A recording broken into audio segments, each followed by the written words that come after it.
Hey YouTube, in this video I'm going to do a deck profile on my updated Nubatama deck. So this is my second iteration of the deck.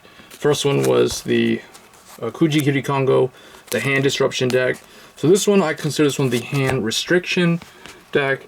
It doesn't have as much hand disruption compared to the first iteration, but it's more about trying to consistently or reliably limit the opponent's hand size. So it's Jamyocongo. So Jamyocongo is really good if played correctly, but he takes some getting used to playing this deck actually compared to Jamyocongo. Jamyocongo is still probably my more preferred build. I am going to build Akatsuki Hanzo. I already have him in a binder. I haven't used him, even though I've had him for like, months at this point, or just never really, not months, but like weeks. But never really built him. The evil decoy token stuff, I can build it. Eventually, I am going to change this deck out for that one. So if you want to see my take on that deck, you can subscribe to the channel. But this is Jamyocongo. He's probably the one that you see the most in terms of competitive play. But Akatsuki Hanzo's up and coming. He's pretty fun from what I've seen. But anyway, for Jamyocongo, now the alternate grade 3 can be a lot of different things.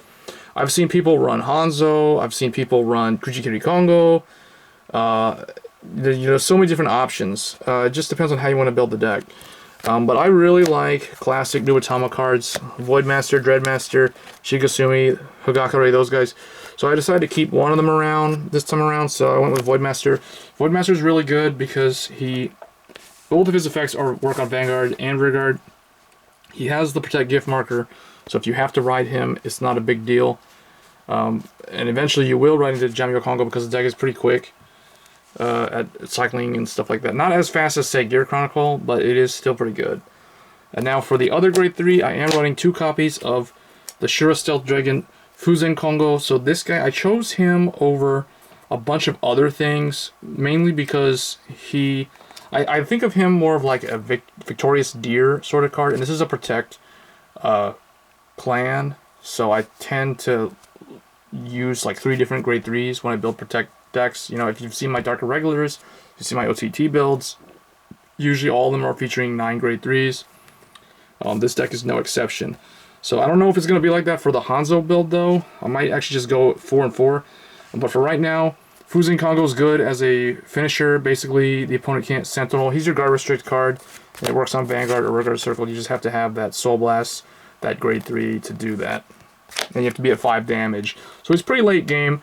That's why you don't need to run more than 2 copies of him. That's why I would prioritize Voidmaster over him, because Voidmaster's Rearguard effects are a lot more useful in most parts of the game when you're sitting on Jamyocongo. So that's why I set it up like that. For grade 2s, we are running Magatsu Gale, just because he can replace Soul Blast with himself and bounce one of your Rearguards to your hand. So very good. I feel like he's like a true ninja. Like when he bounces something and he disappears into the soul, it's kind of like dodging the opponent in a way. So like Berserk Dragon can't burn him down, that sort of thing. Nihilum can't like impale him. He'll just like dodge him out, bounce something up, bounce his ally up like Tamahagane. So those sort of plays are pretty combo, and they look pretty cool and flashy. So for Tamahagane is one of my favorite Nubatama units.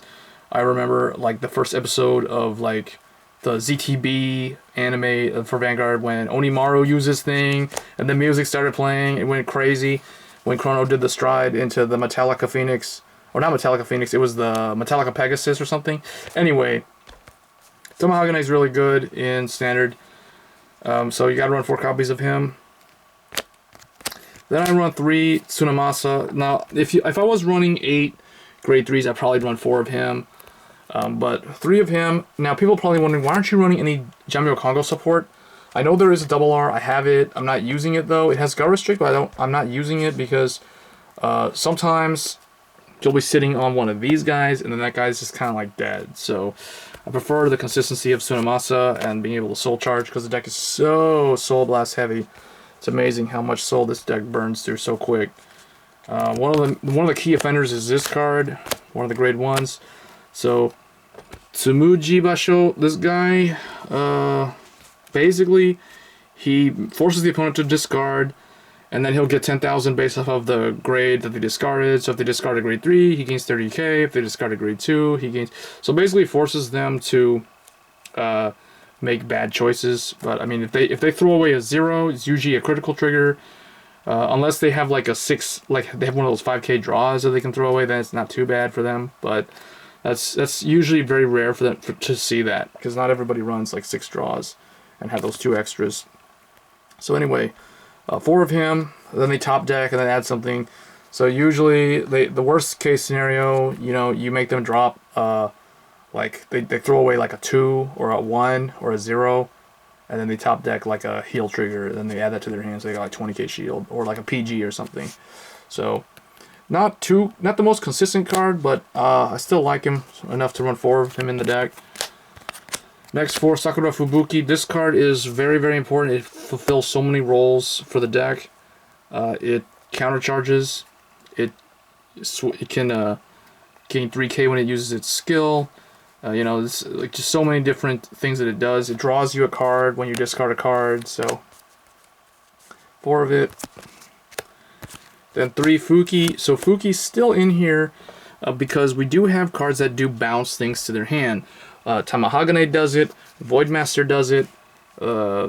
He doesn't do it, but basically, like, either you or your opponent, when a card is bounced to either of your hands, so like Magatsu Gale will bounce something to you, and that will give him 6 off of that. So does Tsunamasa. You know, so there's still lots of cards in the deck that make this live. So that's why we still run 3 copies of it.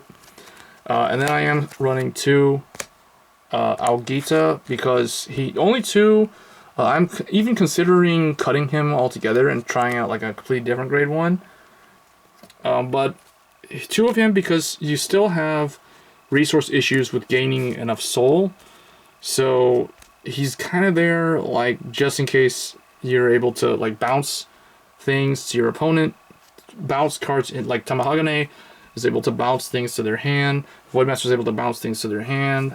That can make his effect live to put a grade 2 or less from the drop zone into the soul. So it helps you gain soul. It has happened a few times, but it's just not that consistent, because usually they'll have like a bunch of rearguards out, so it can't really use the effect. So that's why we want to run 2 of it. Next, for the trigger lineup, it's pretty standard. I didn't change anything. So we're still running the 4 Mijin Gakure draw sentinels, and then 8 criticals, and 4 heals, and the starter. So that's basically my Jamyocongo deck.